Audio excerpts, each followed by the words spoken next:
How do you, mate? You okay? Cage You? Warriors Middleweight Champ, Matt Bonner. How you doing, my brother? I'm really good, thanks, mate. How are you? I'm just great. I'm waking up here, but we're doing okay. So I gotta ask, how are things over in Warrington at the moment? Good. We're having a really nice wave of sun in England and Warrington at the moment. So it's really warm. It's kind of like 30 degrees, which is super warm for English people. We're used to kind of cold, miserable weather, so it's good. It's nice. And I don't know if you know much about Warrington, but Warrington's kind of like I guess it's a large town. It's very close to Liverpool and Manchester. I travel down to Liverpool for my training, but yeah, Warrington's home, and I enjoy living here for the most part. Yeah, I was gonna say because with the weather that you had, I actually looked it up, and that's yeah, it's not normal. It's not typical for just UK in general to be overly warm. I mean, like it's known to be like wet and kind of like muggy. Um, and same for us. Like we're over here in Canada, like it's just the heat wave is just unbelievable. And not just the heat, but the humidity in the air. It's Mm. nuts. We haven't had a summer like this for a while, so it's nice in a way. But in terms of just you just sweat just walking outside. So That's right. English people in general are like the worst at dealing with weather. When it's cold, we whinge about the cold. When it's super warm, we whinge about it being warm. So there's never seems to be that happy medium. But I enjoy the heat personally. I'm a bit of a baby when it comes to kind of cold weather, so I enjoy the sunlight. It's what it's about, and it's always nice to train when it's warm as well. It's easier to warm up. There's less likely of injuring yourself. So yeah, I enjoy it while it lasts. excellent. First off, I just want to say thanks for taking your time to come on here to let me interview. And second, congratulations on your engagement. Do you have any dates yet? Yeah, I think it's going to go October the 9th is when we're going to get married. So thanks for that. Yeah, looking forward to it. I just picked up a suit today, actually. So that's nice. That fits, which is always a good thing. Hopefully it fits by the time we get to October because my weight's absolutely falling off me at the moment. Um, with the heat, I imagine, and sweating all the time. But yeah, we're looking forward to it. It's going to be quite a small wedding. It's going to be kind of like 20 people from either side of the family, so 10 each. But yeah, looking forward to it. And Cage Warriors is kind of like 3 days before or 4 days before the wedding, so that kind of we'll see if that all works. But yeah, I'm very excited about the wedding. Excellent. Now, I wanted to ask you a little bit about, future fights, whatever, so we can touch upon that. But so you do have a fight there's something, a deal being made. What's going on there? Nothing's really kind of been made at the moment. Cage Warriors tend to kind of leave it to 6 to 8 weeks before they start kind of putting fights together and whatnot. Obviously, I've turned around and said to my coach, listen, if I'm dropping down to welterweight, then I need to know sooner the better if to get all this weight off. So I'd kind of hope to think things are kind of if that's being discussed now. I'd like to think it is. Personally, in terms of the double champ thing, I'm not sure if it will go ahead. I'm not sure if they are going to go for it. I'd love for it to happen, but we'll see. But generally, unless my coach is discussing things, I've not seen it for 2 days. Unless there's something been said during those 2 days, I'm not sure if there's any kind of progress that's happened with organising a fight for September.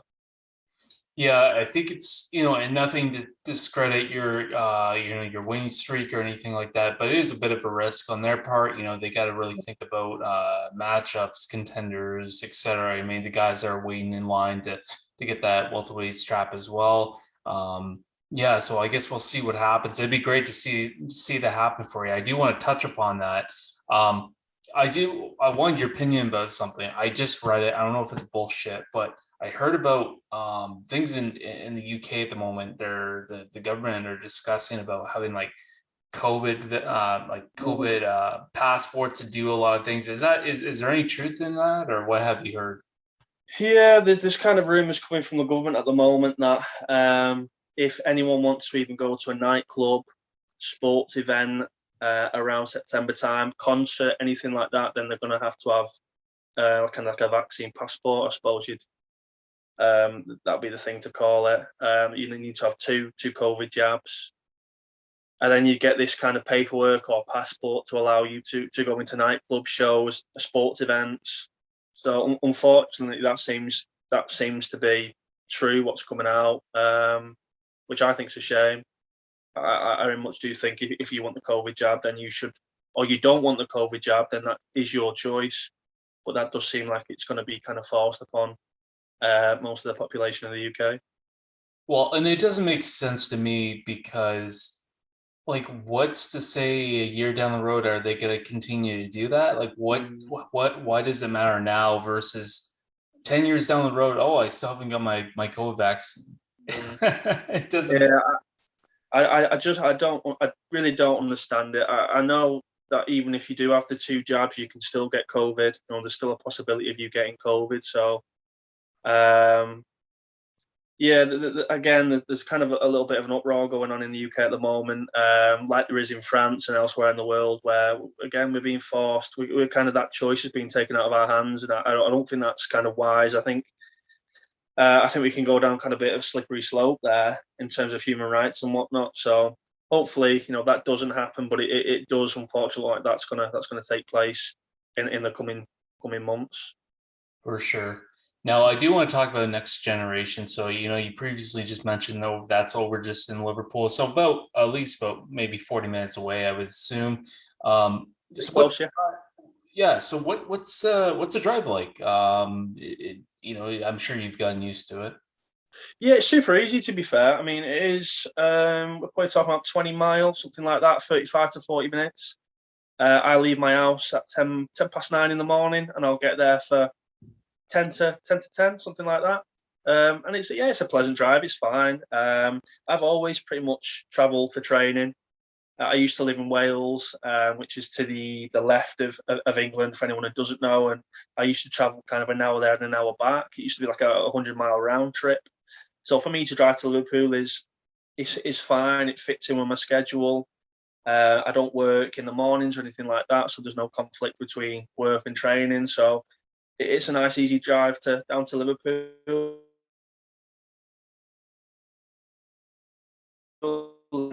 I get my 2 hours in and I drive back, and for the most part. Excellent, excellent. And describe the atmosphere there. I mean, next generation, they've really built a reputation. I mean, you got a lot of good guys that have been successful. I mean, traveling out or transitioning to UFC. I mean, you got Paddy, who's great kid. He's really doing great things. I mean, describe the guys that you train with. What's the atmosphere like? It's a great atmosphere, and it's a very friendly atmosphere as well. I remember my first day at Next Gen, and I think it was Paddy who was either the first or second person to come up to me to welcome me to the gym. And if he'd asked me about Paddy before going to Next Generation, because I had kind of briefly been around him at shows and that beforehand, I would have kind of said what a lot of people say. He's obnoxious. He's very much, about himself and whatnot. But actually, when you meet the guy, he's a very pleasant person. He's a massive team player. And he does deserve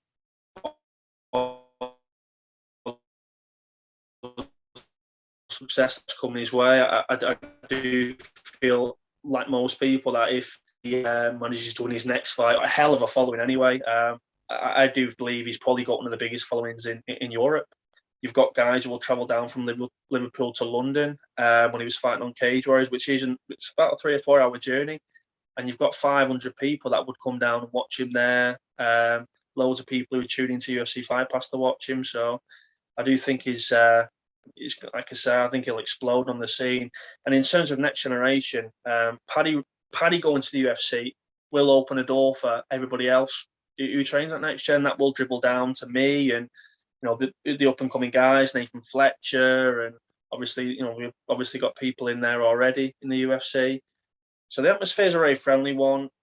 I get on with everybody. I'm not like a massive character in the gym. I'm not going to be one of the cracking jokes or anything like that, but I get on with everybody. And I do believe kind of in the next maybe 6 to 12 months, you're gonna see 3 or 4 more guys from Next Gen making their way to the UFC. The level there is unbelievable. And I think that that kind of helps the gym grow, and it just Mm, influences a lot more fighters to come there and train. I mean, when you build that kind of reputation, I mean, it's not just all about winning.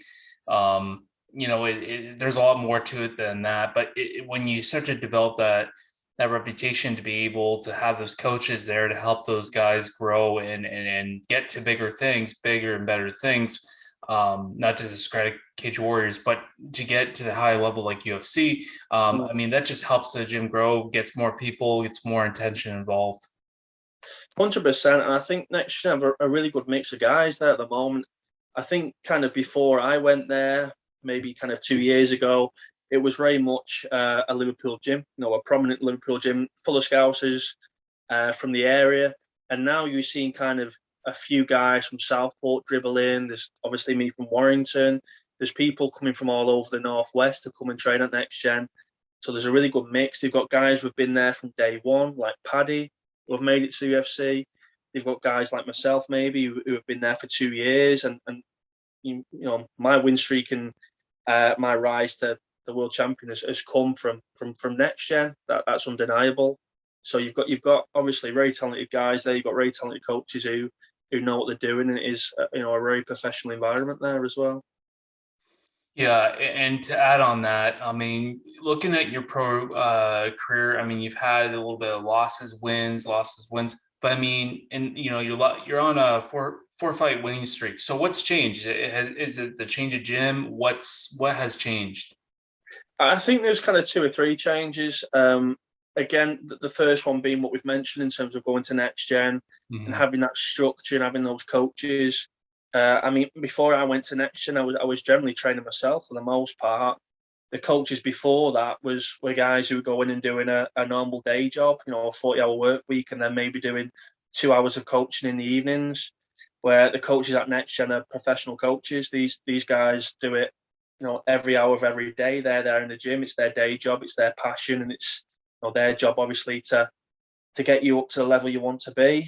I also took on a strength conditioning coach as well, a guy called Paul Reed, who worked for Vortex, and he was very much kind of, if you look at my shape between the Jamie Richardson fight and maybe the George Smith fight, you can see a real difference. And then I think the third, which was a real breakthrough, was kind of like the mental side.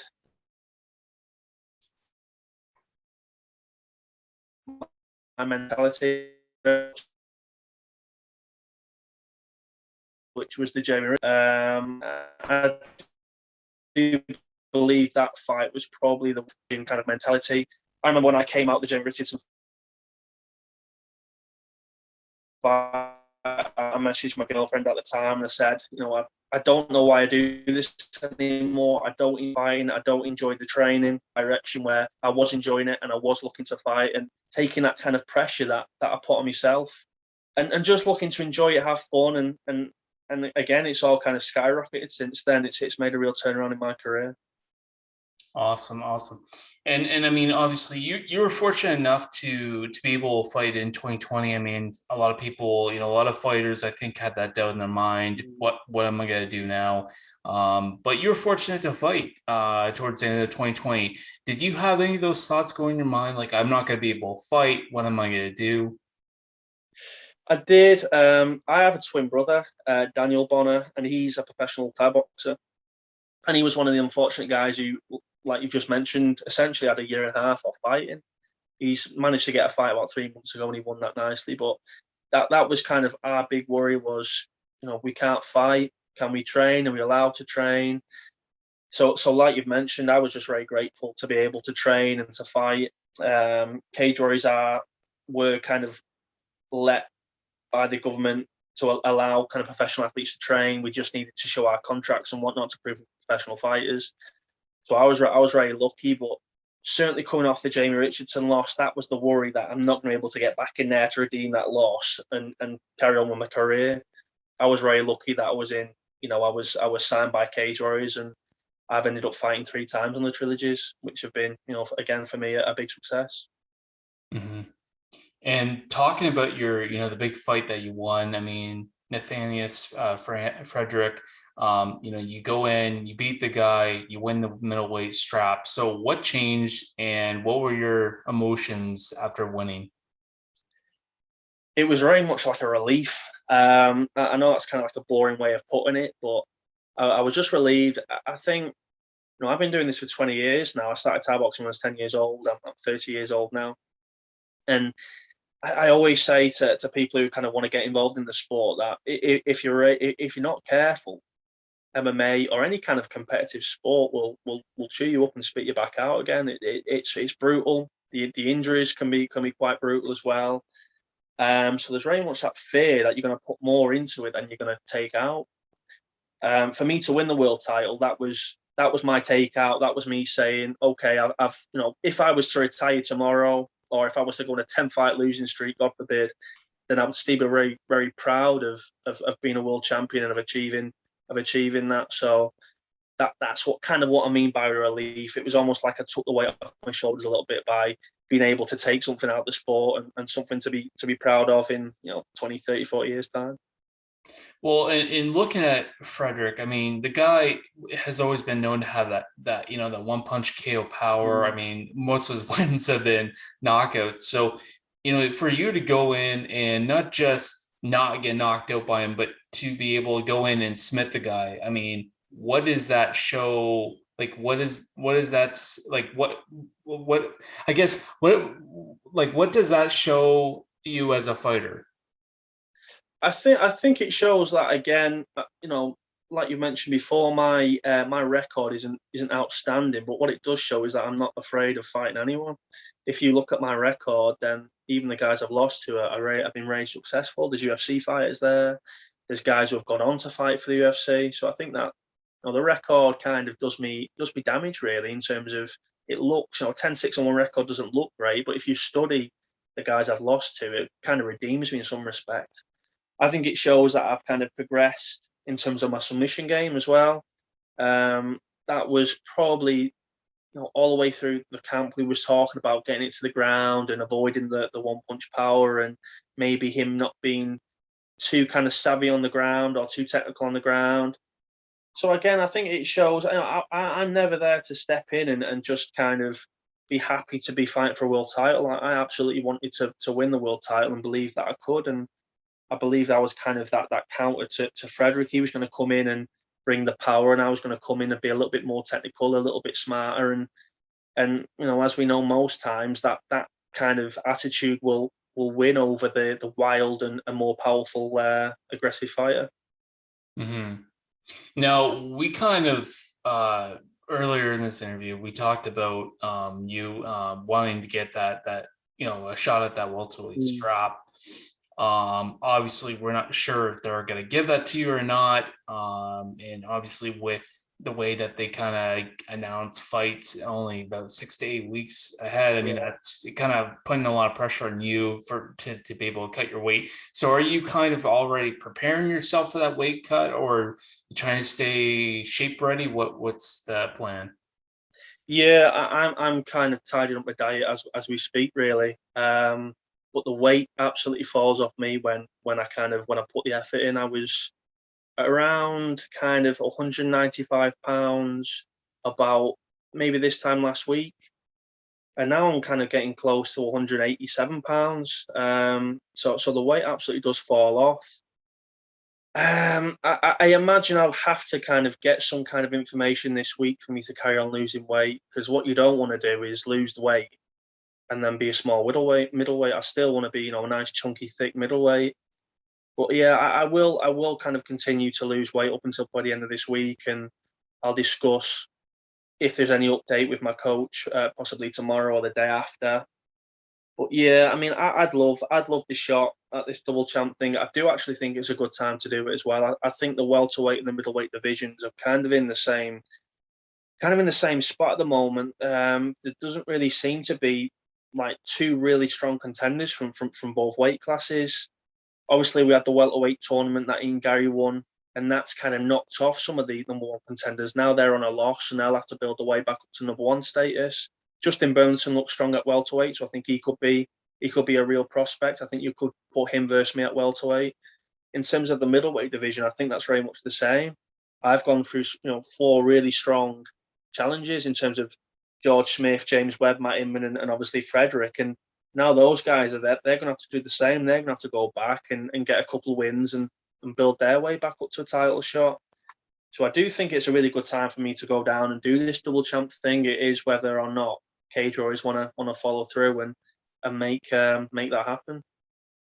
Yeah, and looking at that division, I mean, the welterweight division, I think the Cage Warriors are going to have a really hard time deciding who's really deserving to fight for that welterweight strap. And I mean, just recently, Ian Gary beat um, Jack Grant, I think.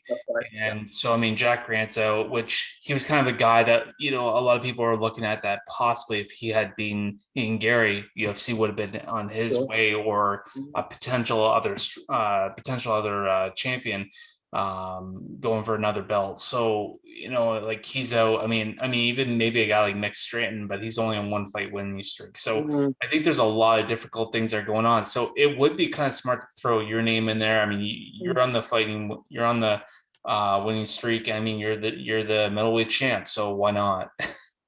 I think that's a good idea. And I have fought welterweight. That's where I started my pro career. I do know that I can make welterweight. Like I say, if I get the news soon, I can drop to welterweight. I think, and I think I can do a better job of it now than I did originally. I'm lucky enough where I kind of record all my weight drops, from kind of 2-3 years onwards. And I think I'm in better shape and better condition now where I can drop the weight. I've obviously got a more professional gym around me now who can help me with the weight cuts and whatnot. So me making welterweight wouldn't really be this kind of big can he or can he not do it question. I absolutely could make welterweight. I just need a little bit of time to be able to do that. I don't think there is any real strong challenges in middleweight who stand out. I think there's Kent Cockman there, but again, he's only fought once in Cage Warriors. We've mentioned, the welterweight division. I do think actually that if they're not going to do the fight between maybe me and Justin Burlinson for the title shot, I think they'll have to do another welterweight tournament. I think that's the only way they're going to be able to do that. So I would like Cage Warriors to take a chance and maybe make that fight happen, but we shall see. Again, I have my doubts, but I'd love to be given the opportunity to do that. Excellent.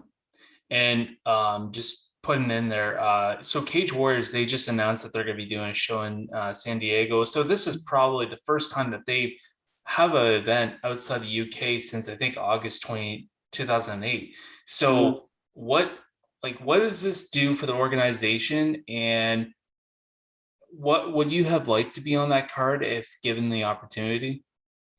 Yeah, I think what they've done is they've obviously gone to San Diego, which would be great to go there and fight. But I think the visa issues at the moment are absolutely a nightmare for them because of COVID.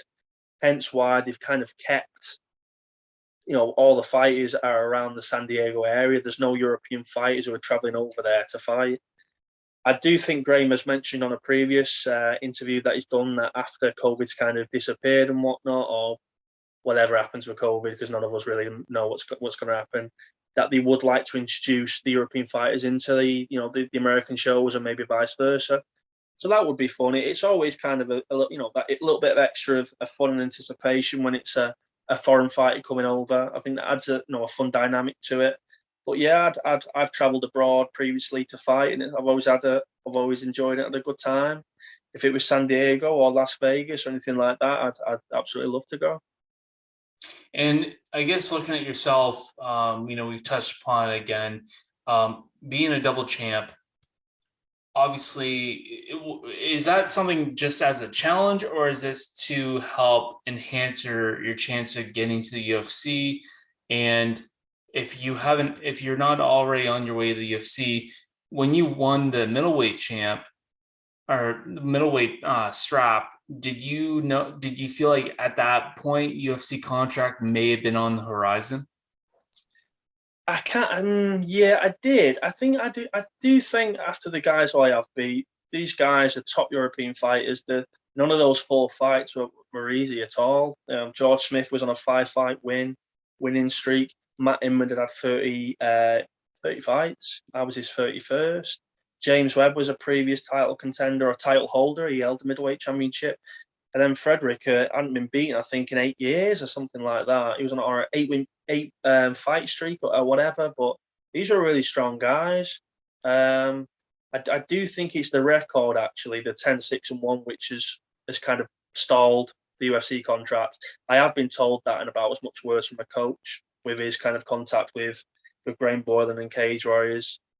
So unfortunately, it may be a case of me, getting a few more wins, maybe getting to 12-6. Maybe I think that would be a respectable record, and then maybe the UFC would sign me, or maybe I defend the Cage Warriors belt 2 or 3 times, and that being enough. I do kind of feel that if I was the double champ, if I did go down and win that welterweight, then I would get the call up. I do feel that would be, a shortcut to get there, which is why I'm being kind of so vocal about achieving that. But if you look at the guys who have won the 2 belts, it's Conor McGregor, it's Dan Harding, it's Mason Jones, who are 3 excellent fighters. So if for me to kind of achieve what they've achieved, that would be brilliant. And again, I would be content with that. If the UFC thing didn't happen, then I would quite happily be very proud of a career being a double Cage Warriors champion. That would be fantastic. Excellent.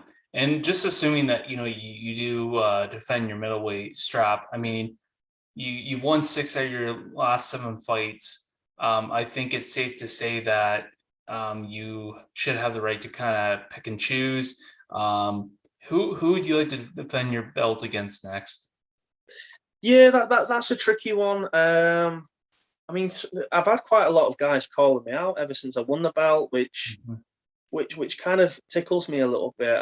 Nobody was calling out Frederick. I never heard anyone give Frederick a shout because he was this big, imposing, intimidating fighter. Then as soon as I win it, I have about 4 or 5 guys come out the woodwork. And these are all guys who I've beat before as well, which is very strange. In terms of guys, I think Frederick, maybe the Frederick rematch, that possibility. I did stop him. It was a competitive fight, but I did stop him with a submission, so I think we can cross that one out. Mick Stanton's called me out. He's won 1 fight out of his last 4. I think that would be ridiculous. So I think we can scratch that one out as well. I think there is a fella again called Kent Kaufman, who's fought in Bellator. He won. He knocked out Alessio Sakara.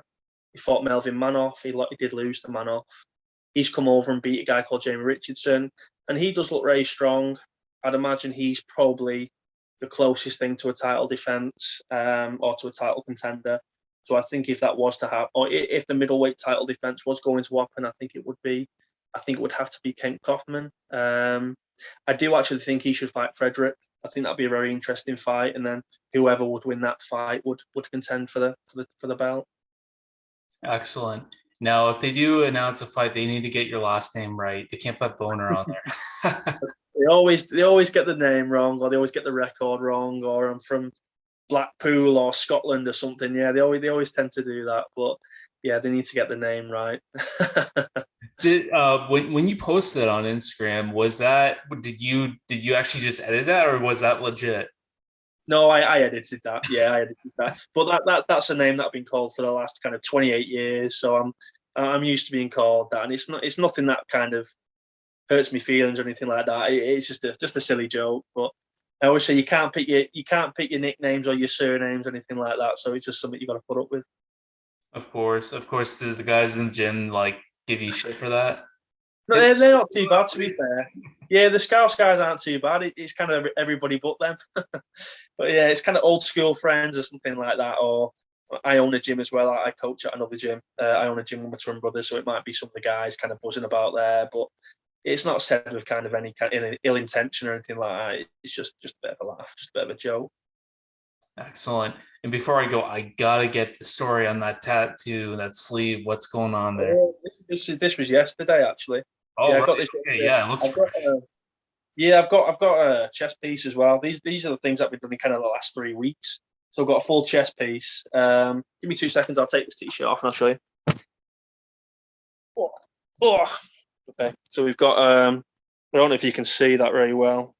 So it's Japanese. We've got the wind god on this side.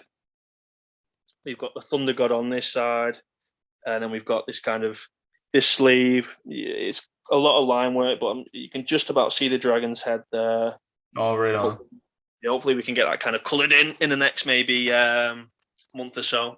But yeah, that was something that, obviously we're fighting. You've kind of, you have a tattoo when you've got a week out because you can't, grind against the tattoo, and you're not really supposed to sweat with the tattoo so it can heal properly. So I kind of said after this last fight, I'd go and get my tattoo sorted out, something I've wanted to do for quite a long time.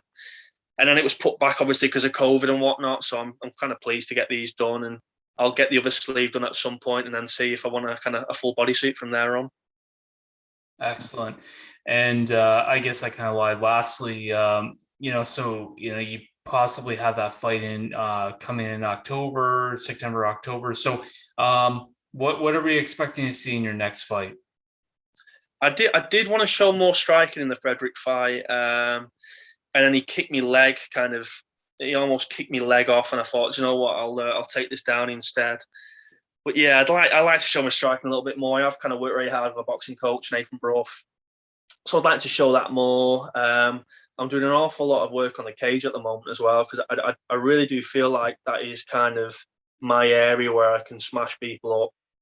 I don't think I'm going to be this world-class striker. I don't think I'm going to be a world-class kind of jiu-jitsu fighter or wrestler. I do feel kind of like I could be world-class, bringing the fight to the cage.